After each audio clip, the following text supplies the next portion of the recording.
అనగనగనగా ఒక పెద్ద అడవి ఉండేది. ఆ అడవిలో ఎన్నో జంతు కుటుంబాలు నివసిస్తుండేవి. అందులో ఒక ఏనుగు కుటుంబం కూడా ఉండేది. ఆ ఏనుగు కుటుంబంలో 2 పిల్ల ఏనుగులు ఉండేవి.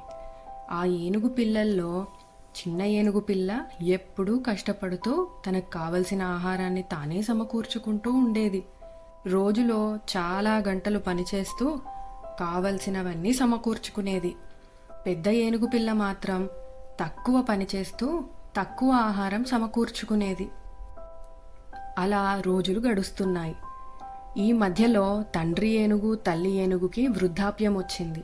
అవి వాటి ఆహారం అవే సమకూర్చుకునే స్థాయిలో లేకుండా ఉండేవి. అదే విషయం పిల్ల ఏనుగులకు చెప్పి వాటి ఆహార బాధ్యత పిల్ల ఏనుగులకు ఇవ్వాలనుకున్నాయి. పెద్ద ఏనుగు పిల్ల తక్కువ కష్టపడి తక్కువ ఆహారం సమకూర్చుకునేది. చిన్న ఏనుగు పిల్ల మాత్రం ఎంతో కష్టపడి భవిష్యత్తులో కూడా ఆహారానికి లోటు లేకుండా ఉండాలనే ఉద్దేశంతో ఎక్కువ ఆహారం సమకూర్చుకునేది. తండ్రి ఏనుగు ఎప్పుడైనా పెద్ద ఏనుగు పిల్లని ఆహారం గురించి అడగగా, నా దగ్గర చాలా మితమైన ఆహారం ఉంది, ఇది నాకే సరిపోదు, మీకు ఏమి ఇవ్వగలను అని బదులిచ్చి వెళ్ళిపోయేది. చిన్న ఏనుగు పిల్ల మాత్రం తన తండ్రి ఏనుగు అడగగానే తన దగ్గర ఉన్న ఆహారాన్ని ఇచ్చేసేది. అలా రోజులు గడుస్తున్న కొద్దీ వీరి వ్యవహారాలు చూస్తున్న కోతి చిన్న ఏనుగు దగ్గరకు వచ్చి ఇలా అంది. పెద్ద ఏనుగు పిల్ల ఎంత కష్టపడాలో అంతే కష్టపడి తనకు మాత్రమే తన ఆహారం సమకూర్చుకుంటుంది.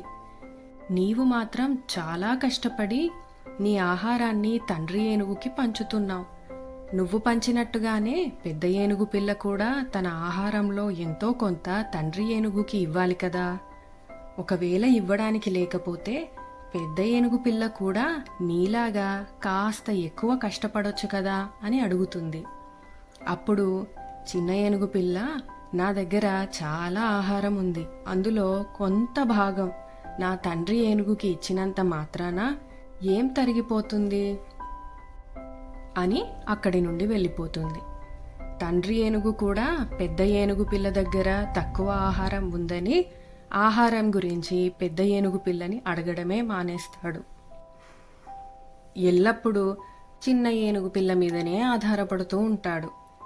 ఇలా రోజులు గడిచాక అడవిలో వారం రోజుల పాటు పెద్ద తుఫానుతో జంతువులన్నీ బెంబేలెత్తిపోతాయి.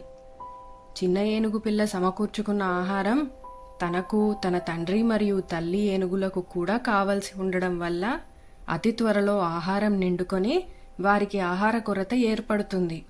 ఇదిలా ఉంటే పెద్ద ఏనుగు పిల్ల మాత్రం తన దగ్గర తక్కువ ఆహారం ఉందని చెప్పి ఆహారం అంతా దాచుకొని తుఫాను సమయంలో బాగా తింటుంది. నీతి. ఈ కథ యొక్క నీతి మీరే చెప్పాలి. ఇంకా ఆ చిన్న ఏనుగు పిల్లని గొప్ప గుణవంతుడు అంటారా లేక అవివేకి అంటారా, అది కూడా మీరే చెప్పాలి.